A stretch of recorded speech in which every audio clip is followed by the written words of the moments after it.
Alright, it's currently on the way to meet up with my friend because he's picking me up. So heading to another flagship today. So I think this makes like the 5th flagship that I'll be attending like this season so far. So yeah, didn't get to play that many because I only got like limited successful slots via ballot. So and like all the flagships that I tried walking in for, like most of them were full. Yeah. So right. So yeah, just gonna wait for my friend here for wanting to pick me up. Then I'll catch you guys when I'm at the venue. See ya.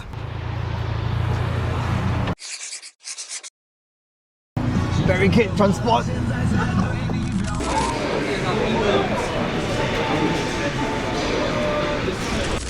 Right, just checked in, so just waiting for the tournament to start, which should be happening in like 5 minutes. So I decided to bring like a more radical version of Mihawk. So I'll probably update this version of Mihawk in the guide so that y'all can take a look, which is I think a little bit different from the deck list that I based the guide on. Yeah, but yeah, do take a look.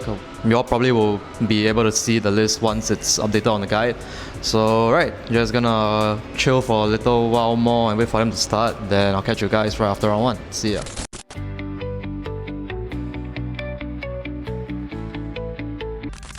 Alright, post round 1, I played against UP Luffy. So actually I got pudding to like pretty early. Like okay, so he went first, won the dice roll, went first. So he only saw 2 ramp cards.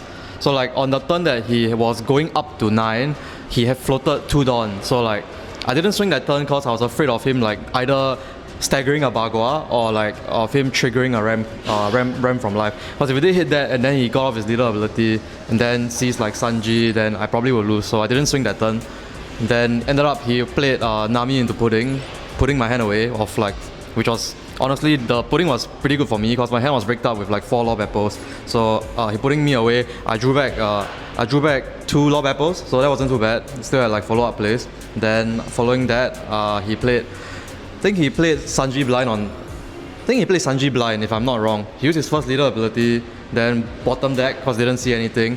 After the Nami pudding turn, right? Yeah, so he did that, then he whiffed the Sanji. So I kind of won based off that tempo swing, but still was a little bit close because I had to start chaining lob apples and then he had like Red Rock to respond and my board only had Tashigi. So like I had to every turn use only my leader and my Tashigi to pressure him, whereas he was like Red Rocking whatever big body that I played. So yeah, I came down to the wire, I had to go for game. When he had 1 Dawn up, he played Sanji into Roger and I had Tashigi, leader and lob apple that can attack. So I did 12, 10, 12 and I got there cause his hand was bricked up. I didn't have DMG, so like he managed to get off the giant. But if I had DMG, I think I probably guaranteed a close there. Yeah, but he didn't have the 5k counter at the back and I took a gamble. So I swung 12, he countered out with giant +1.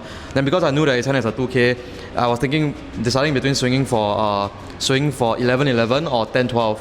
I ended up doing 10-12 just based on instinct because like quite a bit of counters are out from his deck and he hasn't played any like and all the searches he took are like 1k counters and counter events, and he already ran through the counter events and the 1ks that he picked up. So I just took a gamble and did 10-12. If he had 3/5 I lose, but I managed to get there. So right, on to round 2. I'll catch you guys after the round. See ya.